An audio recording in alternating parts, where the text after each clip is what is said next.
We'll be discussing about, in the previous class we discussed about sampling methods. Can anyone tell us what all sampling methods we looked at? Rejection sampling, importance sampling. So we said that the main goal is to compute the posterior predictive, which comes of the form of a Monte Carlo integration of fx, px, dx. We said that we can approximate it using a summation instead of an intractable integral. But the important thing is that we want to compute something like this. Very often we don't have access to px, but we have access to p tilde x, which is proportional to px, which is the anomalized density.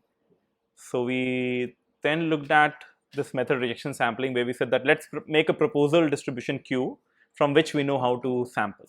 We don't know how to sample from p tilde, but we know how to sample from Q.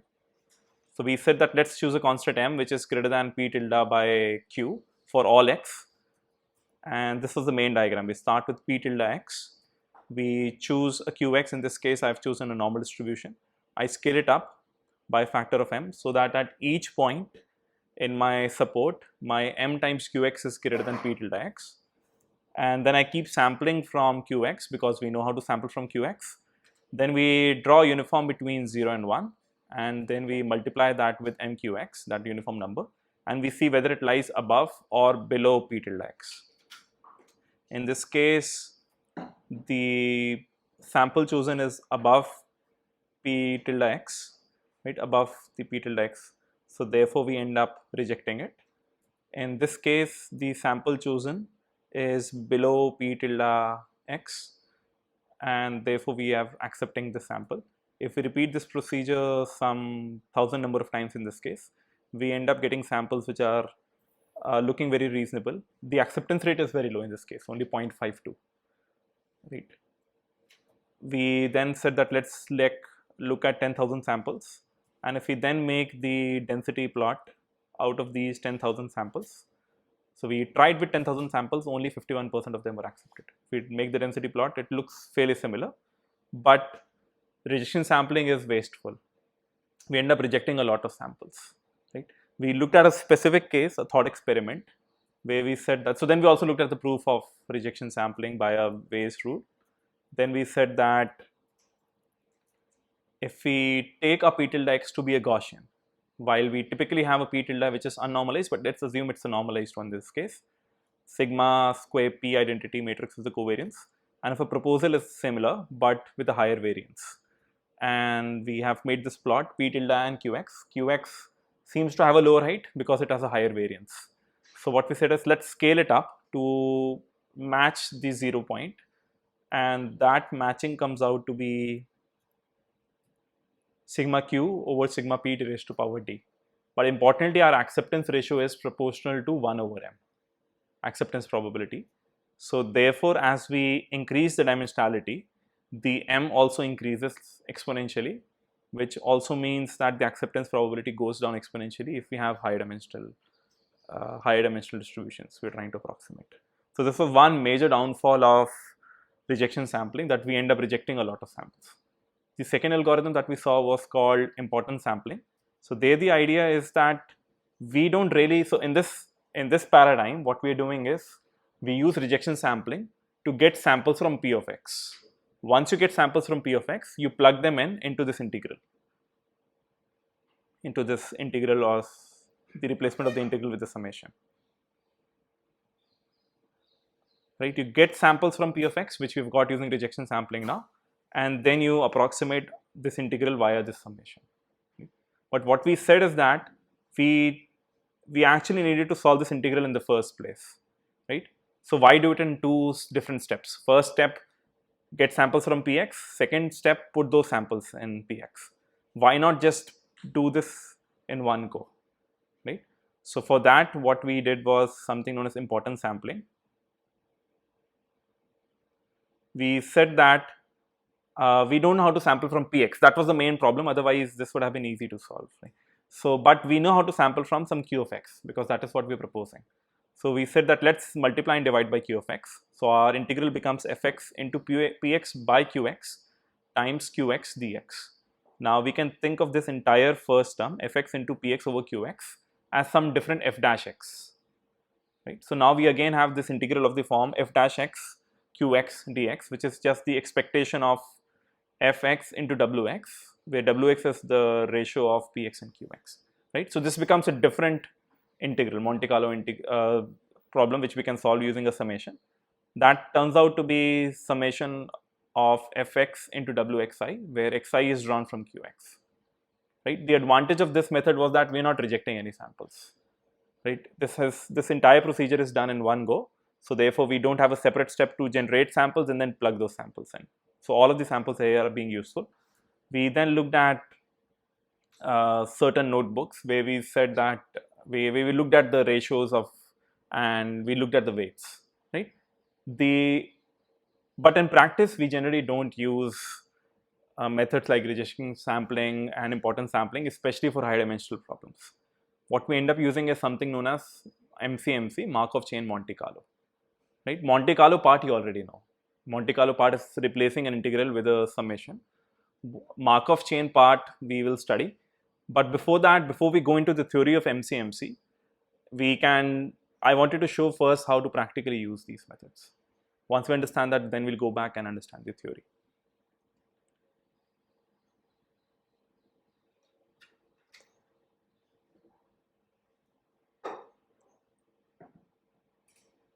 So the main goal that we'll be doing by MCMC is still the same. We will be trying to generate some samples, right, from a from a unnormalized density. So I'm just importing certain things from Torch, certain NumPy, Matplotlib, IPy widgets, etc.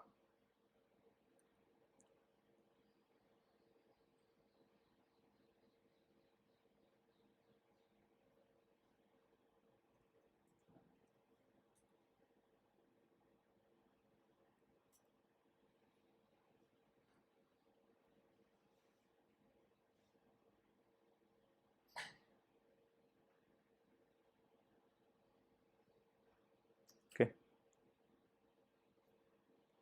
Sometimes demos fail. Let's restart VS Code.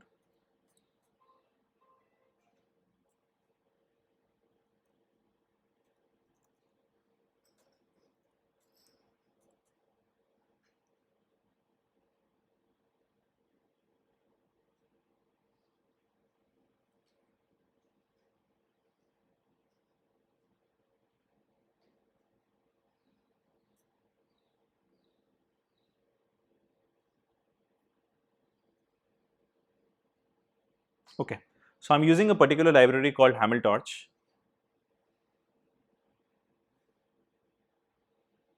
Right, I am choosing the device. I'm not going to be using the device at all the places, but I'll be using the device GPU for certain of my experiments. For many of my experiments, the overhead of moving the content to GPU is more dominating than just running it on the CPU. So that is also some trade-off you should see. So I have some ground truth distribution. It's distribution with univariate normal, mean 0, variance 1. I want to get samples from this distribution via MCMC. So one is because I know the ground truth distribution, I can use Torch's inbuilt .sample method. If I were to plot on a space of -3 to 3000 samples, I can plot the PDF of this function. It looks as expected, peaks at 0. Now, this Hamiltorch library or any MCMC library in general, they would want you to give a log prob method. Right? So given the input x, you want to be able to tell what is the log probability of that input x.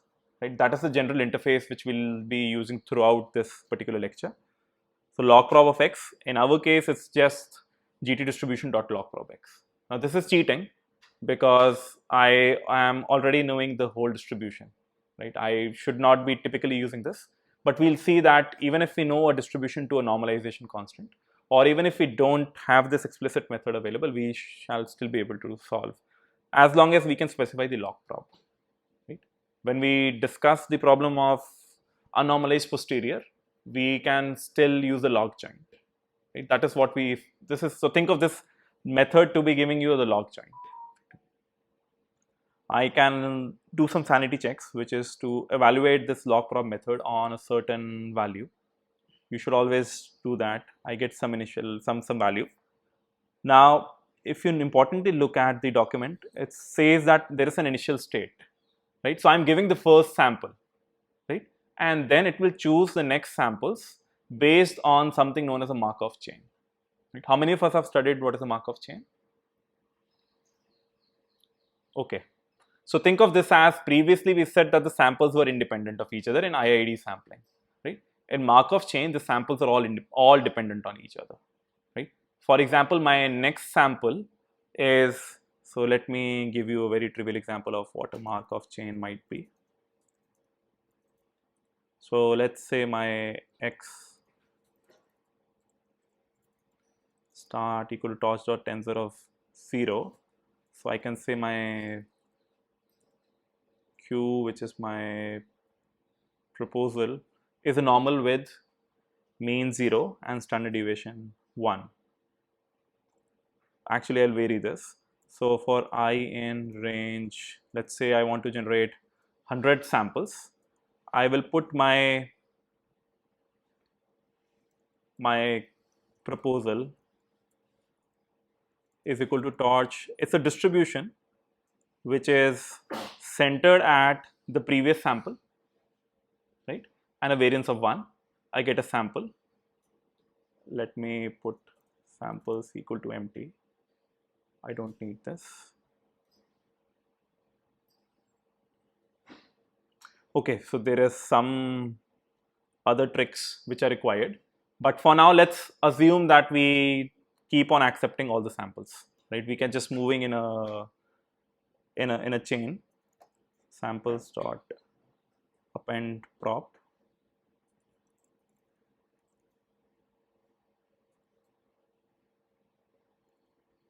So if we run this and if we look at samples,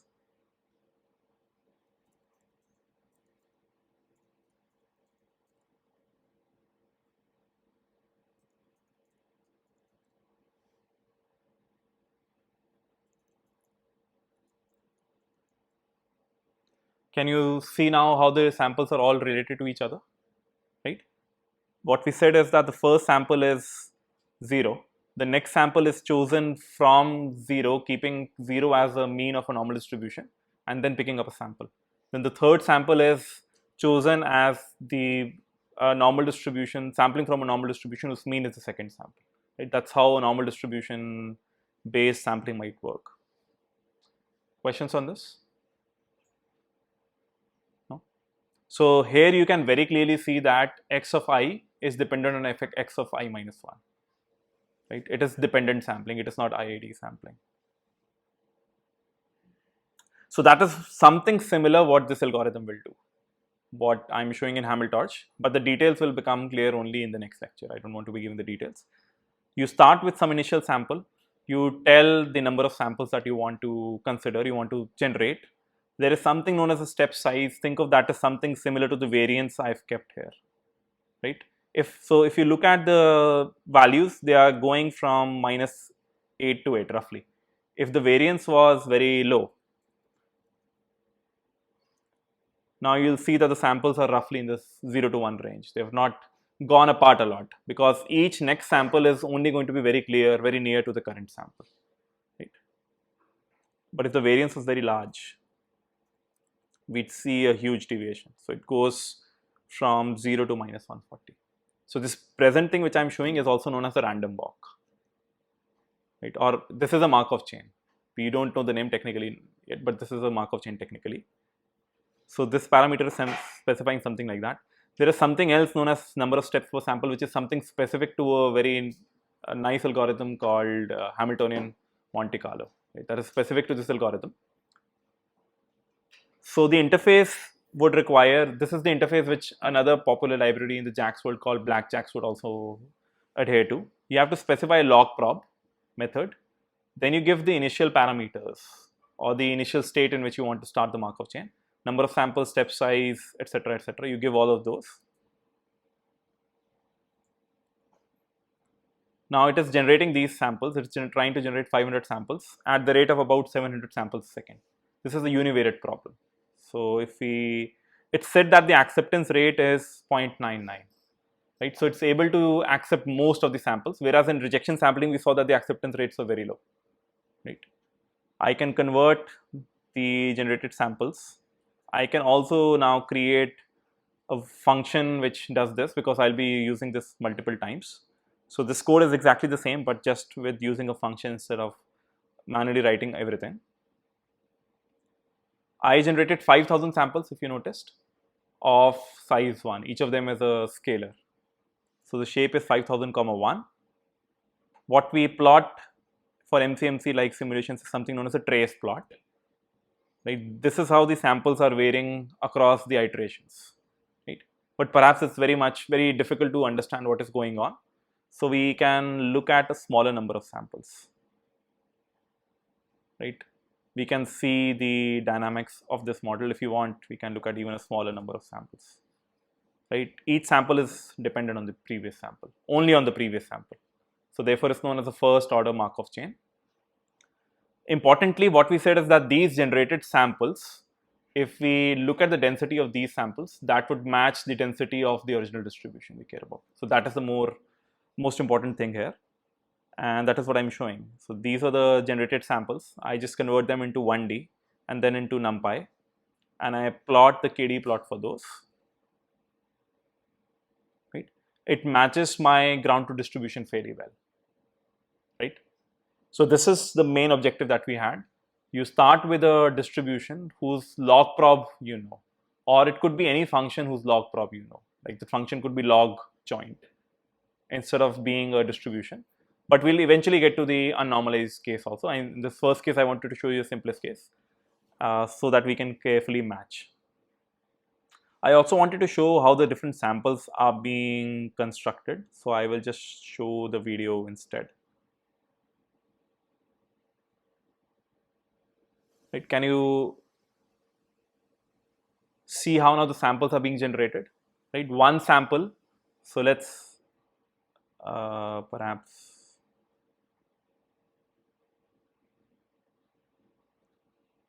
let's look at this plot. Right? Let's assume you had a sample which was at 0. Your next sample, what it will do is, so firstly it will consider a normal distribution at x equal to 0 with variance 1. The next sample could be anywhere coming from this normal distribution. Then you get another sample, let's say 0.7. The next sample that you want, you'll put a distribution, normal distribution with mean 0.7 and a standard deviation 1, and then you generate a sample. That is how these samples are being generated. Any questions?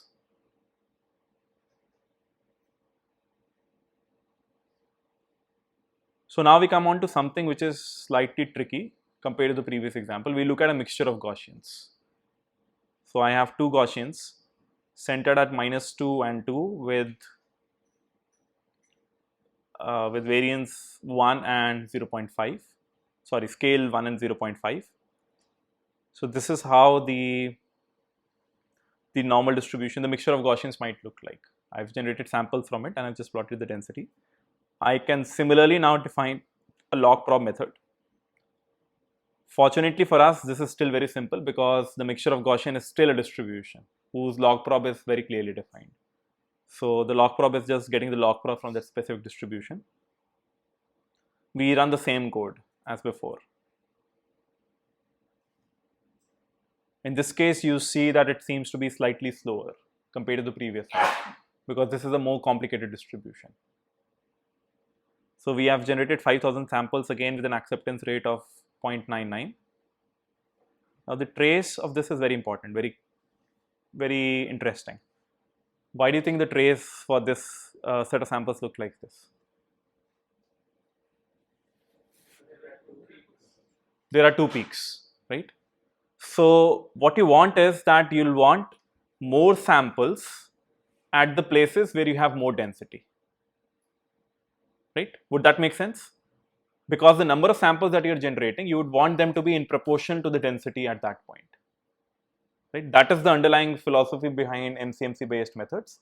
You should get more samples where the density is high, you should get less samples where the density is low. So therefore, when you plot the kernel density estimation plot, based on the samples, you'll get something similar to the original distribution. Right? This is an underlying fact we should always remember. So this, we are getting something like this because there are two different peaks which exist. Right? So there are two different masses. If we look at the generated, our generated plot, density plot is the gray one. Right? It looks fairly similar to the true one. Right?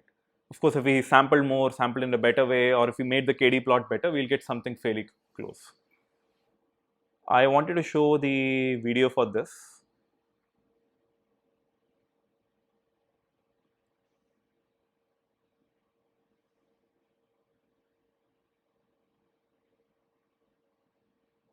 Right? Can you see the initially it was focusing only on the left mode, left peak. Once it reached there, it jumped there, then it mostly sampled around that region. That also seems to be having more density, right? So we'll have to create such an algorithm when we go on and understand this algorithm. The important thing again, the proportion of samples should be comparable to the density of that function there. Right.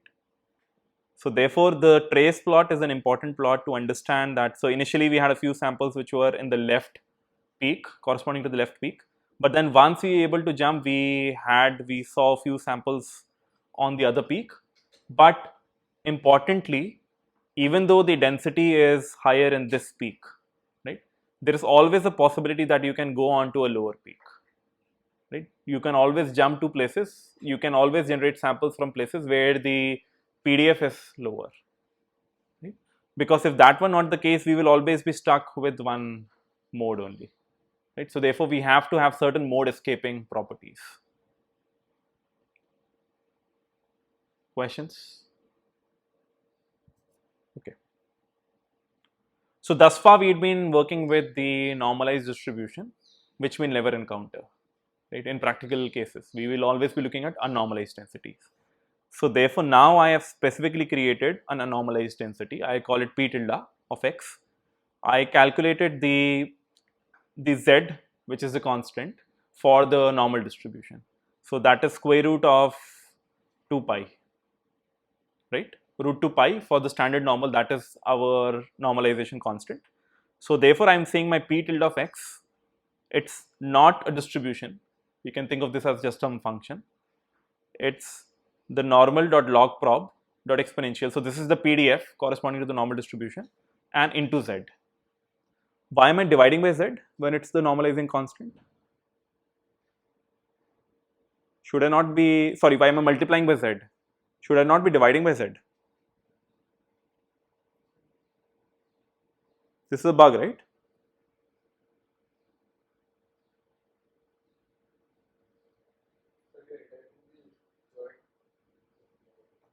So here it's just univariate, so we don't want to be using the term joint here. So my question is, yes. Yeah. So the important thing is px equal to p tilde x by z. Right? We want to remember that px equal to p tilde x by the normalizing constant. So if we have to get p tilde of x, you multiply px, the distribution, into z. Right? So therefore, we multiplying by z and not dividing by z.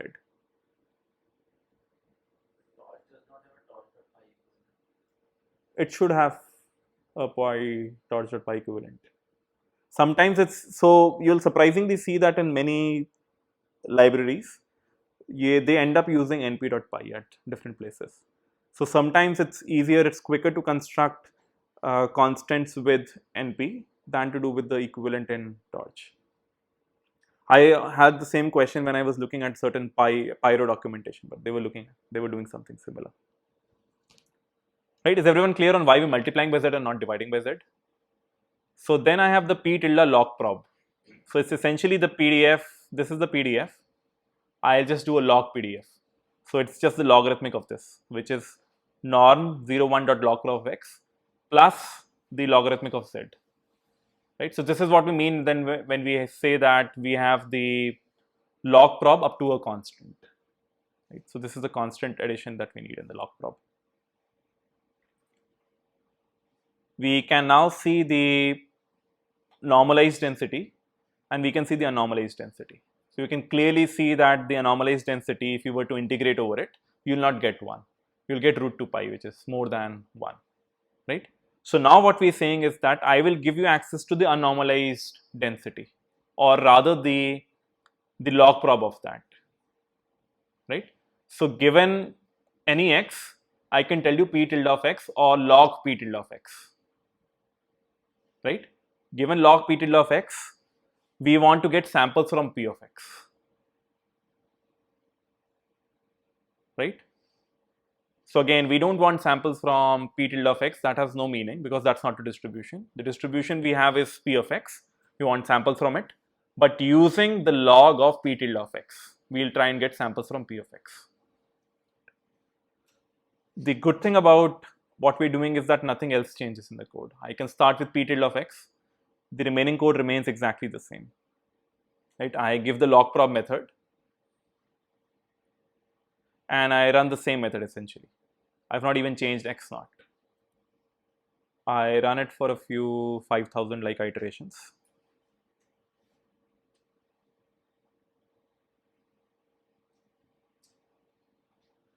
And I plot the trace, which is sometimes useful to understand, but here it's not particularly useful because you can very clearly see that it's just hopping around. But importantly, can you see the density of the samples that you've obtained shown in gray color? That is matching the density of the normalized distribution, which was our goal, right? So what we did was you started with the unnormalized distribution p tilde of x, but you know how to get the log probability of it. So you basically know the log of p tilde of x. You put that into the MCMC framework, gave some initial starting point, right, and let MCMC generate samples. Rejection sampling would work similarly. Importance is not a sampling method, but rejection sampling would work similarly, but this is just more efficient, right? And then you generate the samples. If you plot the density of those samples, that matches the normalized distribution, right? Does this seem like magic? You started with the unnormalized distribution, the log prob of that, but you ended up getting the distribution, the density corresponding to the normalized distribution. Right? Does anyone have thoughts on how this might be working?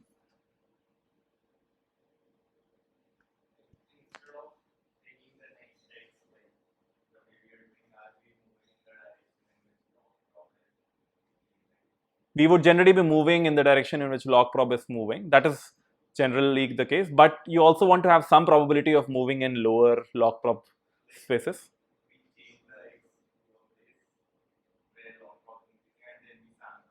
Yes. Right, that makes sense. So essentially you want the acceptance of a certain point, the acceptance probability of a certain point to be proportional to the density at that point, right? And because we are dealing with constants, so for example, at x equal to 0, right, the log prob of log p tilde x and p tilde x both would be high, right? So that is what we'll be using. Up to a constant, if we have, we can still figure out which direction to get more samples in order to get that the density of samples should be proportional to the density, the true density which we have. Okay, any questions? Yes.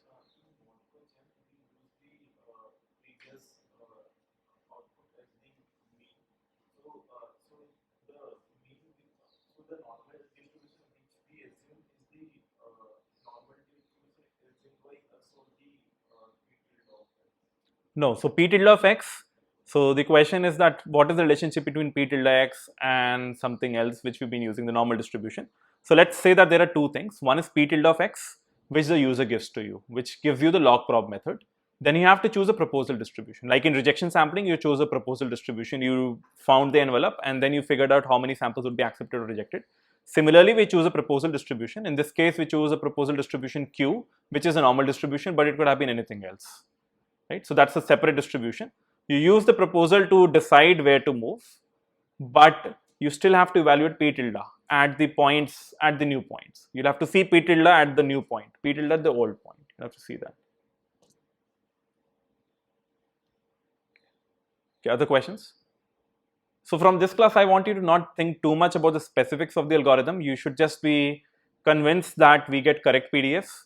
The density of the samples is proportional to the true density of the function that we're trying to approximate. And I want you to understand the interface to these MCMC libraries. Right? You could just think that someone has written a code which is using rejection sampling, or someone else could be using MCMC. Right? The specifics we'll discuss in the next class, but the interface is what you need to care about at this point. Right? Is everyone getting the interface? You need to give a log prob method, right? And certain other hyperparameters. So now we come on to more realistic examples, more realistic in the sense that we'll do the full pass. We will now be working with the coin toss. We can specify a prior which is beta 1 1. What does beta 1 1 look like? Okay, what is the uniform distribution?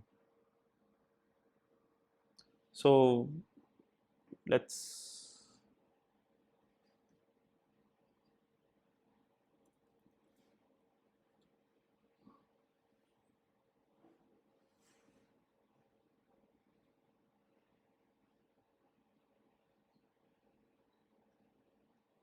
here they don't seem to have corresponding to 1 1.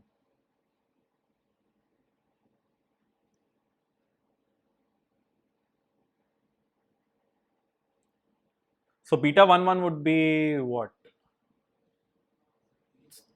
Uniform, right? Yeah. So that is what we have given as a prior distribution.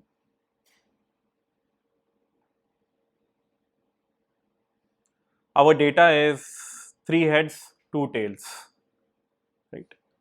So our log prior is simple, as we've been using thus far.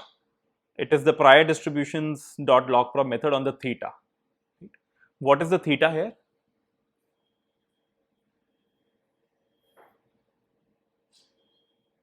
Have you forgotten what is theta? Probability of heads, right? Log likelihood is defined in terms of theta again. So you put a Bernoulli on theta, and then you do a log prob of the data and you do a sum. Right? So we've been doing this multiple times now. Log joint is log prior plus log likelihood. Right? What we want is the posterior. Right? But we'll assume that we don't have access to the posterior, we don't know the normalizing constant, and we cannot compute that. But we can compute the log joint. That is easy for us. So do you think this code will run if I just give the log joint of theta method to HMC algorithm? The log prob, instead of giving the log prob which I had been passing earlier, if I give the log joint method, will it work or no?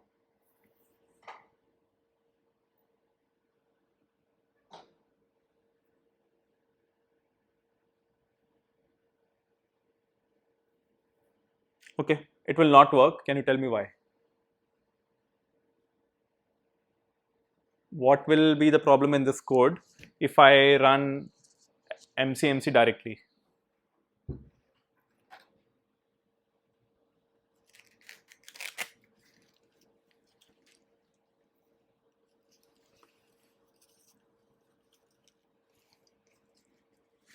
So what was the proposal distribution I was currently talking about? Q of theta? Normal distribution. So is that a hint? So theta, what you want for your problem has to be between 0 and 1. But the proposal distribution Q of theta can tell you that you start with the current sample. Let's say the current theta is 0.5. But you have now said that let me get a sample from normal with mean 0.5 and variance 1. Can you go beyond 1? Can you go below 0? So therefore, you will be having some out of support problems if you use this code directly. So what should you then be doing?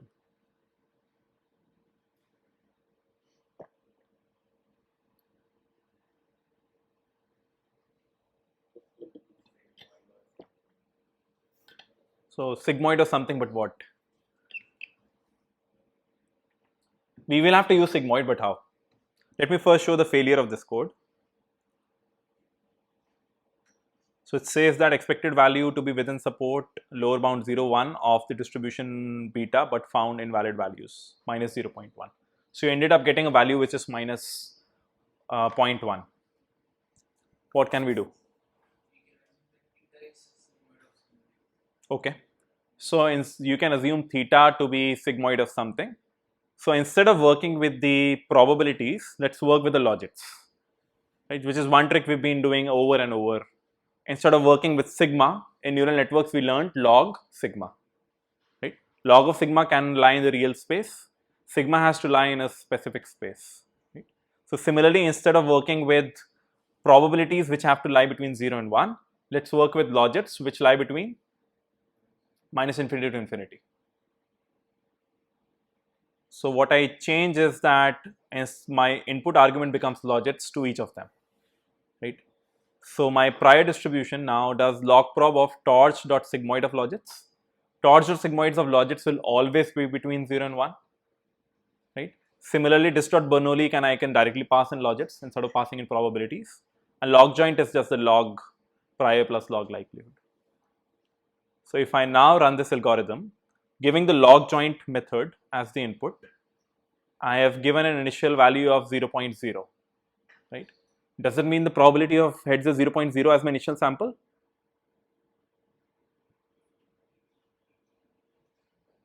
Yes, no, no. Why?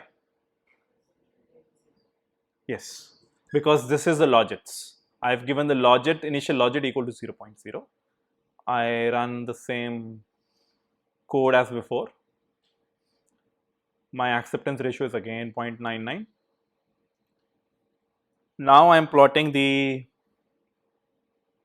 logits and the computed probability. So first I plot the logits plot, the logit trace, and then I can plot the computed probabilities corresponding to sigmoid over each of them. And you can notice that the computed probabilities are between 0 and 1 correctly. The logits can lie in any space.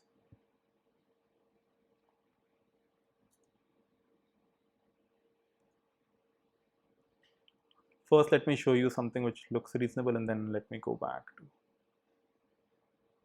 Okay, can you tell me what are we doing in this diagram?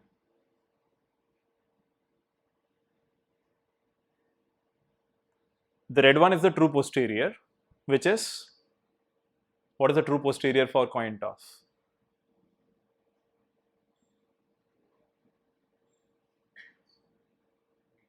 Beta, right? Why is this taking so much time? What beta? Number of heads plus the prior number of heads, number of tails plus the prior number of tails. So we had 3 heads, 2 tails, 1 plus 3, 1 plus 2. You then plot this.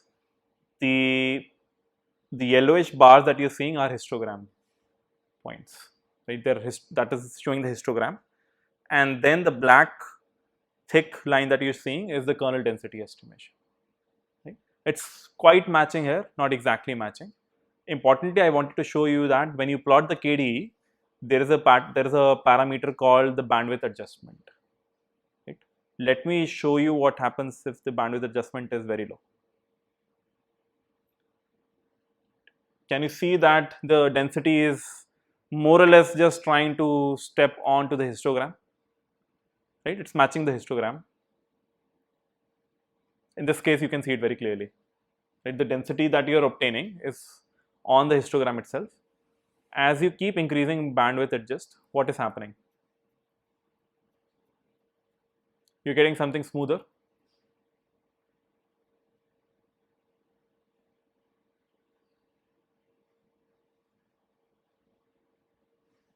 So therefore, I highlighted that one of the problem with the histograms was that we have to specify the bin width, right? So this histogram doesn't look very good, for example. But what if we had a different number of bins?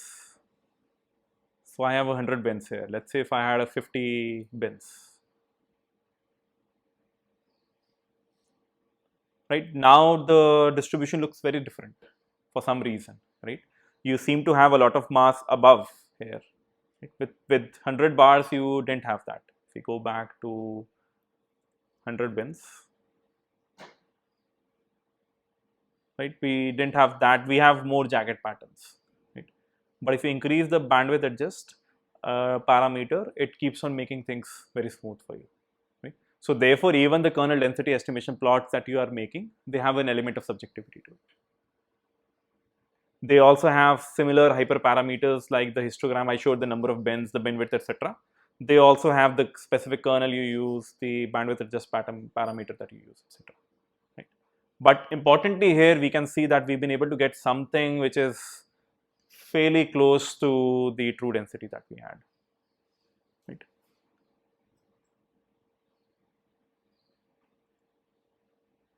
So I see some of you have been using your devices. I would recommend you don't do that. I don't wish to be calling out names. It's embarrassing for the students and for the teacher. So let's try and avoid that. As such, the topic is non-trivial. So if you want to be completely focused. So now we come on to more realistic problems, linear regression. Right? Now can someone tell me what might the problem statement be? Like how will we apply something like HMC or MCMC algorithm for linear regression?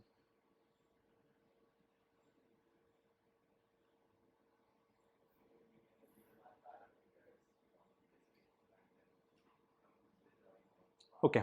So why are we solving linear regression using MCMC when we already know X transpose X inverse X transpose Y? What is the use?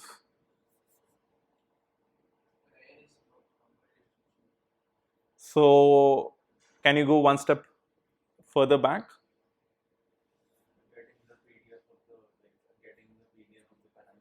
You want to get the posterior, but why? Which uncertainty? Right, but what kind of uncertainty are we trying to get from the model? Epistemic uncertainty or model uncertainty, right? We want to get that because that is our objective. We want to be then putting a prior and we want to be putting a likelihood. When you multiply them, you will get the joint, but you don't know the normalizing constant. So we'll have a log joint. That log joint will pass here and we'll try and get samples corresponding to the posterior. In Laplace approximation, we started with the log joint. We approximated that to be a second order polynomial. Therefore, the posterior was approximated to be a normal distribution. Here, what we're saying is that we'll get samples from the posterior distribution. Right? Once we have the samples, we can plug them in the Monte Carlo framework and we can get the corresponding predictions. Right? So this is just the data set. I have two parameters, theta naught and theta 1, and I have the true function which is theta naught plus theta 1 into x. I add some noise to it. If I make a data set plot, it looks something like the following. Right? Can now someone tell me what might be the log prop that I pass to the HMC method?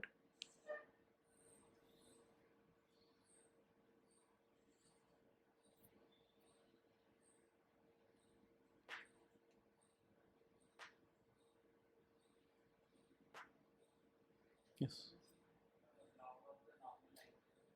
Okay. Okay. So log prior plus log likelihood. That is it. Evaluated at a certain theta. So our log joint would be a function of theta, and our theta will be what dimensional? What dimensional? What specific dimension here? 2 dimensions. Theta naught, theta 1. So therefore, you'll have a log prop.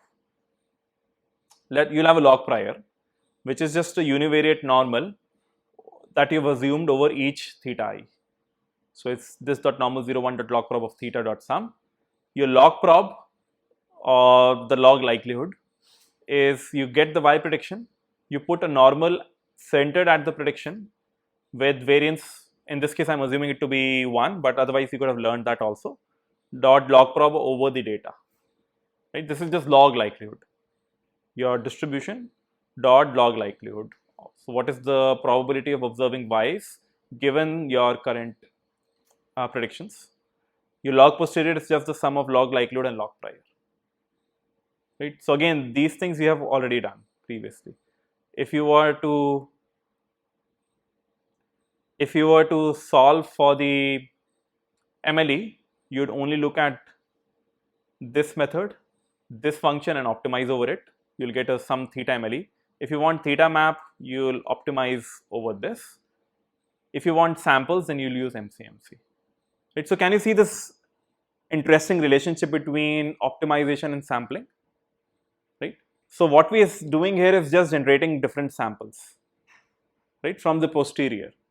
Through that, we are able to figure out a very good set of parameters. We are not using optimization per se, right? You could have used optimization, some gradient descent like algorithms, given this function, obtain theta map, but we're not doing that. We're saying is that you start with certain theta values, and then you keep on sampling from this log posterior using a sampler, and then you'll get the distribution over all the possible thetas that you may have, right? And through that, you can get the map, the mode of that through the samples, right? So that's the beauty of this framework. You have to see the relationship between optimization and sampling. Both are different ways of solving similar kind of problems. We specify the log posterior and then nothing against changes, right? So that's the beauty of this framework I've been mentioning again and again. You just need to be able to figure out the log posterior. Once you have that, you are able to generate samples and you're done. So I generate samples, and now you see that this has gone very slow, right? Because now we have two-dimensional samples, and we have a likelihood which we have to do a forward pass, and then you have to put a normal distribution. Similarly for the prior, so this becomes slightly more expensive compared to the previous univariate examples that we're looking at. We get an acceptance ratio of 95%. What do we do with the samples now?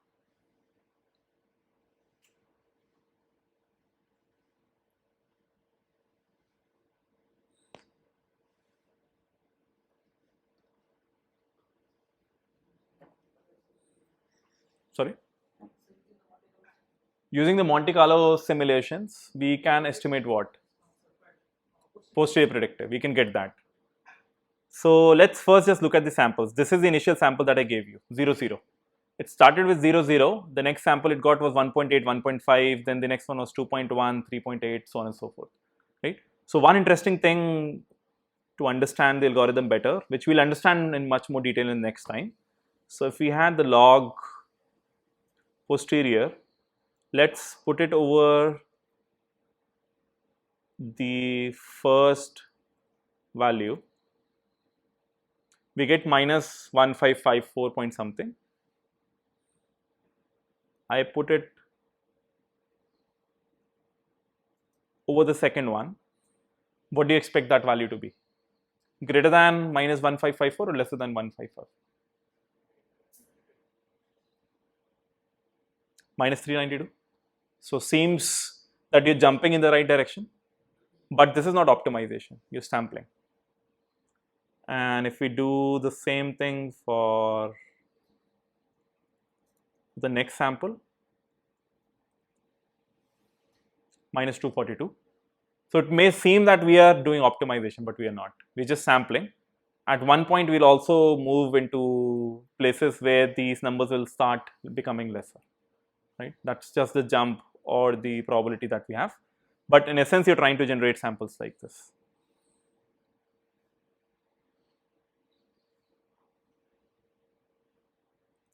So I wonder if we can do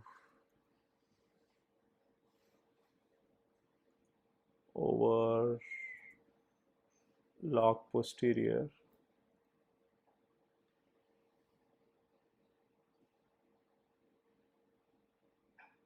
Okay, I don't want to be shouting over at this, but I was hoping that I can avoid writing the for loop and I can show you the log posterior values for all the samples, and then you'll see that for some samples it increases, for some it decreases. Let me write it with a for loop.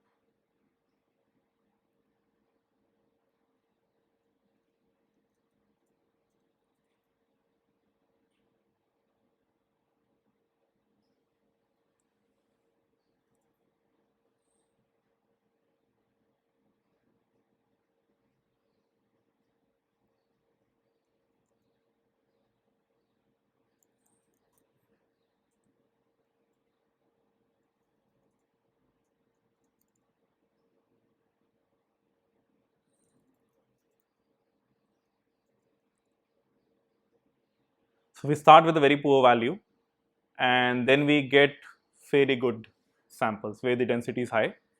But typically what we also do is to discard the initial set of samples. That is known as a burn-in period. There is a mathematical reason behind that, which we'll study in the next class, which is known as till the point we have reached the stationarity of the Markov chain. Right?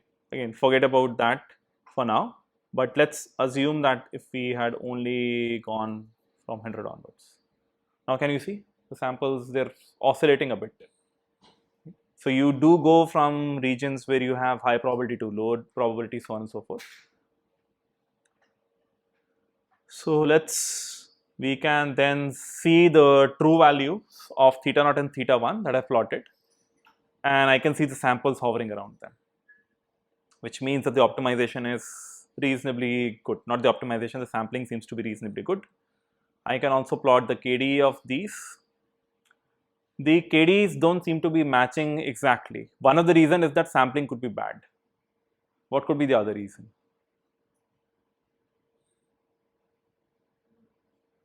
Sorry? And that leads to noise in the dataset leads to. They're almost there. So what I plotted is the theta true, theta not true and theta 1 true. Are these the best estimates I can get from the data? Yes, no?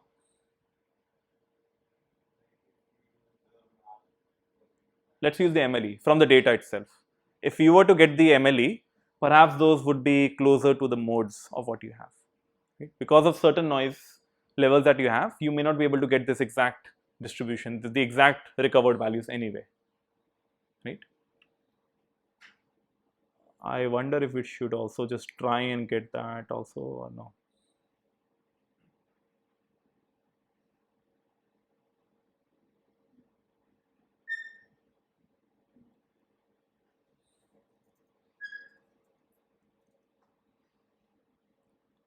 Okay, so Copilot suggests I do gradient descent. I don't want to be doing that.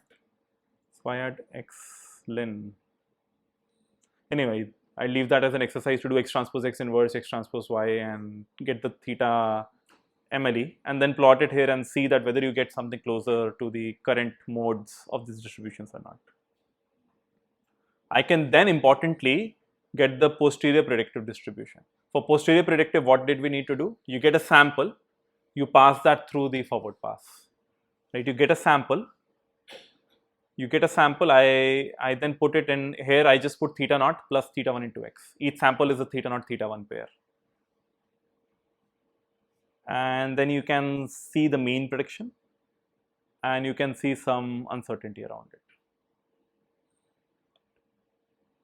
This is the epistemic uncertainty, not the aleatoric one. But the fun starts when we can use neural networks. Right? I have defined now a neural network which is corresponding to this problem. It is just linear regression only, if you can see the network. I can create a network. Now Hamiltorch, this is similar to one of the things which has been given in your assignment also. You can use Hamiltorch at util.flatten of net to get something like this. It gives you a flattened out vector, right? If you didn't use this, you would see that net dot, right? This is the information stored, the weights and the biases stored in this neural network, right? What this Hamiltorch like model will do, util will do, is just give it to you in a flat array like setup, which you can now pass on to the log prob method. It makes life much more convenient. So if we had a slightly complicated net, let's just do that also. Then you'll be able to appreciate, I think, this slightly more. Right? If this was your net. Now if you look at the state dict, is fc1.weight, fc2 weight, bias, etc. If you were to look at the flattened out, minus 0.5, 1.5, minus 8 points, and so on. So now you have one utility which flattens out the parameters. You will also have a corresponding utility which unflattens them, which puts them back in this kind of a dictionary. Right? So this will be the workflow. You start with a neural network, you flatten out the parameters, then it becomes an array. You can pass that into the log joint method and into the sampler. you'll get some samples. You can then put those samples back in the corresponding shapes. Right? I will undo this network and make it back to where it was earlier. Then I was just doing some other things.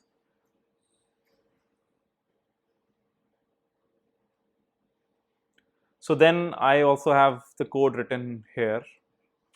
This is the same data as before, same everything, but instead of hard coding theta naught plus theta 1x, I want to be using a neural network to do the same.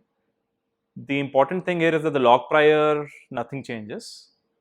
And log likelihood, you'll see some changes. Now the theta that I'm seeing is the flattened list, right? Because Hamiltorch like things, it will be easier to give you flattened list. Then I'll have an unflattened method, which will give me the respective shapes of weights and biases, and I have to put them back.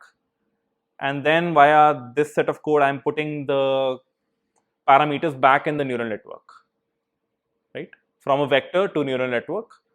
And then I use this functional call, which I showed 2 classes back also. So net with these parameters and this input, you get the output ypred. And then the last line is the same, dist.normal normal ypred 1 y comma 1 dot log prob of ylen. The log joint, nothing changes. Right? The important thing here is that we had to do all of this manipulation so that we can start with the flattened parameters, put them into the corresponding shapes in the neural network. So now I look at this model, I run my MCMC over it. It's a 2-dimensional problem, so my initial theta is 0.2 and 0.5, it's a 2-dimensional problem. Acceptance ratio is 0.94. I plot these values, theta naught, theta 1. They seem to be fairly consistent with what we'd seen before. What has happened now? Does this plot look correct? Why not? Can you see that the weights and biases have been swapped? Right? So if you've swapped them, you would get the correct plot either way. So there I had explicitly given theta naught and theta 1. Here you can have weights and biases rather than bias and weights. Right? So if you look at the dictionary, so previously I had always been looking at theta naught plus theta 1 into x, and I'd be plotting the theta naught first and theta 1 next. But here it's the reversed from the dictionary that I'm getting. But because I pass these parameters back in the correct shape, the neural network is able to still give you the correct predictions. But it's not matching these because the order has been swapped. So I just wanted to show you this because sometimes due to reasons like this, you may think that the code is not working. The code is working perfectly here. Now, we want to get the posterior samples. Right here again, because I don't have the exact functional form, I'll have to get a sample from the HMC samples. I'll have to assume that is my parameter for the neural network. I'll have to again do the same thing which I showed previously. Unflatten it, get that vector into the corresponding shape, put that into the neural network, and then call ypred over it. So if I look at my ypreds, I had 1000 samples and I have 90 points over which I'm evaluating. And then I'm able to get something fairly similar to previously, which was done using purely theta naught and theta 1x, where everything was specified. Here I had to use a neural network. Right? So it seems that using a neural network is wasteful here. Like this is very difficult. It made our life difficult, but I showed it for an educator purpose. Eventually, what you'll use is the kind of API that they have provided. Hamiltorch also has, so thus far what we've been looking into is the sample method. They also have a sample model method, which can directly work with things like neural networks. You specify some of these things, which are pretty similar to what you had earlier. And you have a sample model method, which takes in directly the neural network. Right? So it will do all of that manipulation, which I showed from scratch. It will do all of that internally or something better internally. But this is the important thing I wanted to show you, that given any kind of model, you should be able to boil it down to a vector, which you can pass on to a log prob method. But the log prob method needs to be able to understand that vector and make it into the corresponding shape. In this case, the corresponding shape is to unflatten it into the different weights and biases of the neural network. I'll not show this specific code, but it gets you a similar kind of prediction, which makes certain assumptions. Therefore, it looks slightly wider. Right? They made certain other prior different choices. But the next thing I wanted to show you was doing the same thing, but on a classification problem. So is anyone wondering why am I using a mix of .py and .ipynb? Why am I making a, so generally you've seen all the notebooks, everything has been done in notebooks. Why did I change to .py suddenly? Sorry? No, that was not my motivation. The same code put in the notebook was not running. I don't know whether it's namespace pollution or something else, but the exact same code running in Zeal's notebook was working, in my notebook was not working. So GPU, I would try it on the CPU also, but after a point I gave up. I said that let's create a separate .py where everything is working. So it's not, my code is not problematic. There's something, namespace pollution is happening. So the model is fairly simple, 222221. It's a classification problem, makes moon dataset. And if I import this on this dataset, I do everything which I've been doing earlier. It has 15 parameters. So then you're trying to generate samples over a 15-dimensional space. Imagine using rejection sampling for this. You'll get acceptances of 0.00001, something like that. Right? But here you're able to do that. I will just show the code running first. The samples per second is extremely slow, you see here. Although I'm running this on the GPU. On the CPU, this was even slower. So therefore, in general, you'll see that sampling is expensive.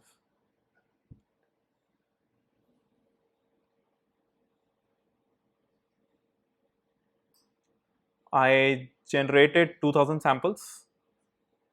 I end up getting 2000,15 values, right? 2000 values of 15 dimensions. But what are these values corresponding to? It's a classification problem. So what are these values corresponding to? The different weights, right? The different weights you get from the neural network. And then I just plot these. You can plot the traces, you can see the variation. The important thing is now you want to be looking at the prediction from these, right? So the same code is pretty much repeated which I had earlier. I get the logits from it. Again, I get YPREDs, right? So if I show you YPREDs,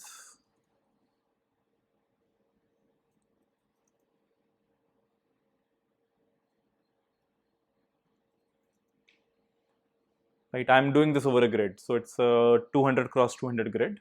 I am getting for each sample, I'm getting this.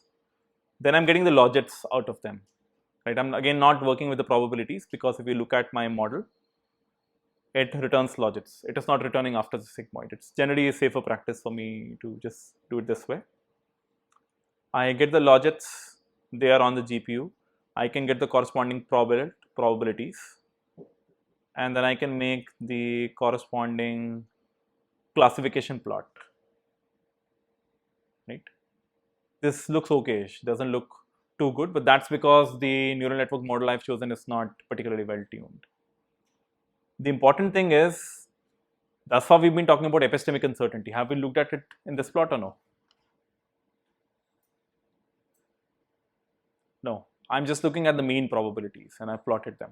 I also need to look at the variance over the probabilities over the logits. And if I do that, I get something like the following. What does this look like? Why are we getting something like this? It seems that the variance is higher at the extremes. It's very low near the middle. Why is that?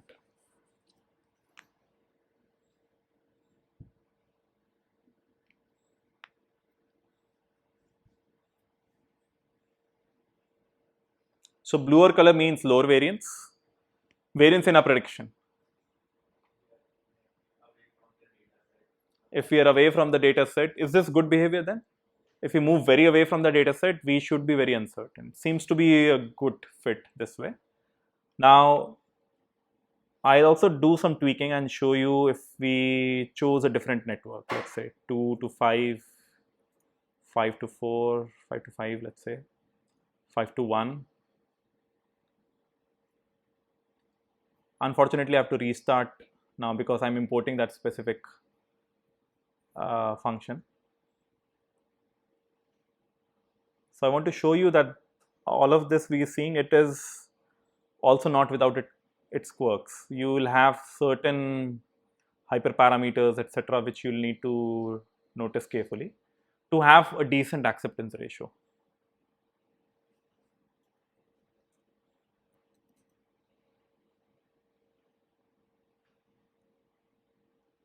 So if we go back with the modified neural network,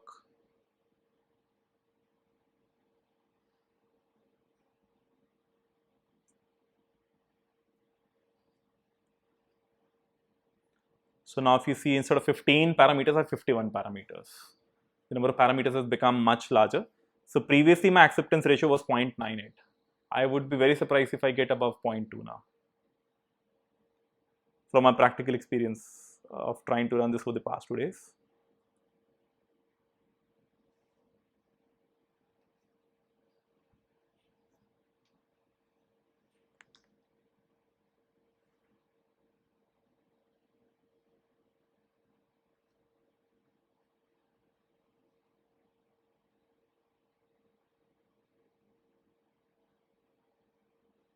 Okay, I am surprised. Turned out to 0.96. Let's look at the predictions.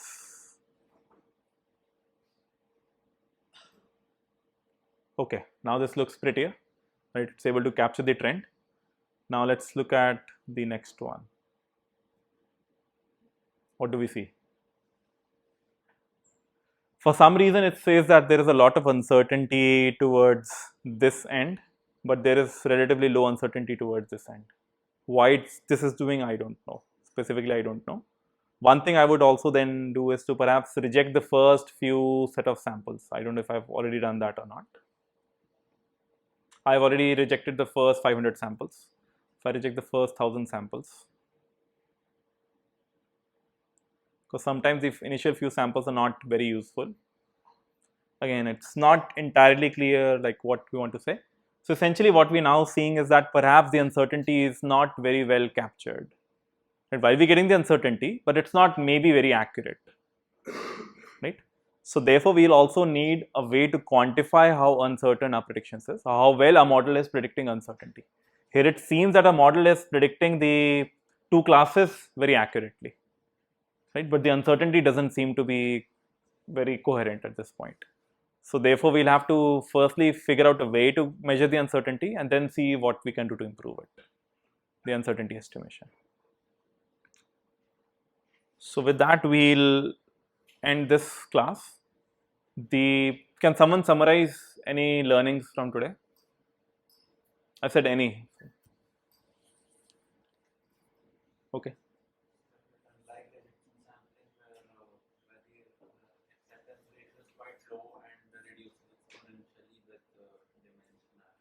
Mm-hmm. In the MCMC sampling, sampling, what we have is each sample is dependent on the other, Mm-hmm. and when we select a particular sample, the next sample will be almost around it. Okay. Something like plotting a normal and then selecting a sample, and the probability with which we accept it or reject it, that probability is equal. That probability is proportional to the PDF of that particular sample in our distribution. Almost there is some other factor to it. Okay, you said enough. I need more answers. Okay, first column. Anyone? Any learning from today?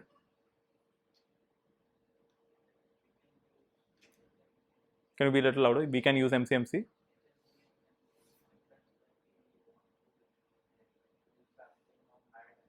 When we want sampling on high dimensions, we can use MCMC. Okay, this column. Anyone? So when you ask questions, people start looking at each other. We could see how, when compared to the optimization, we could understand how with sampling we were able to estimate. Okay, so it's a different problem to optimization, but with sometimes the goal, some of the goals are similar. Like you want to get theta map, you can get samples and then you can get the mode of that. Okay, last column, anyone? Okay, good. Sampling is expensive. So because we've already looked into it, I also wanted to show you. Let me show you another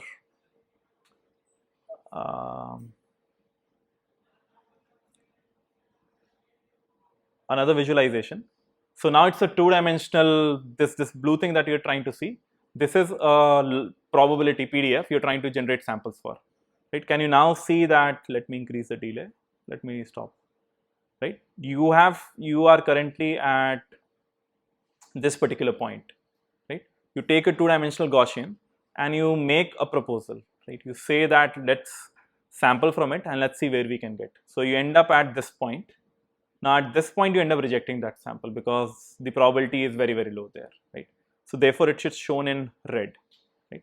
We could have also chosen a different proposal distribution which is much, much thinner. And let's autoplay. Can you now see that it's making proposals nearby and many of them are green. If I increase the proposal width, many of them would be red because you end up making huge jumps, right? So therefore most of the samples may get rejected.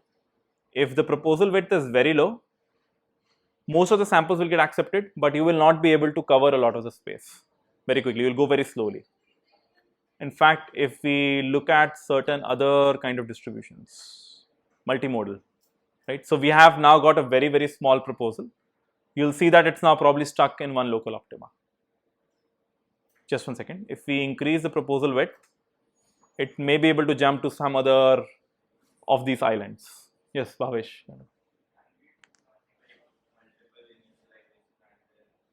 Okay. The question is, can you do multiple initializations? That is often done. You don't have a single chain. You have multiple chains. Each chain is initialized differently. And what we looked at, so what I'm currently showing is the simplest algorithm. It's called Metropolis Hastings. But what we end up using is the algorithm which we use today is called Hamiltonian Monte Carlo. Can you see what is happening here? It seems to be choosing a path, not just a single point. It seems to be moving in some path and then deciding whether or not to go there or not go there, right? So if you remember, we had one argument number of steps per sample. So this is indicating the number of steps per sample. They have leapfrog steps. Okay, 37, right? Let me make it small. So now you see that the number of steps that you're making is small. I can make it very large. So now you see that one of the problem is that if you make it very large, it seems to be circling or it seems to be taking something like a U-turn. But then there's a more modern algorithm called no U-turn sampling, nuts. So it will say that let's not take U-turns. So a lot of, you have very fancy, okay, we have nuts. We can use efficient nuts. So if you now notice, it's not making that U-turn like structures or not that much. Okay, let's stop here. In the next class, we'll do the maths behind all of what we have studied. So if you want to get a head start, you should study a little bit on Markov chains.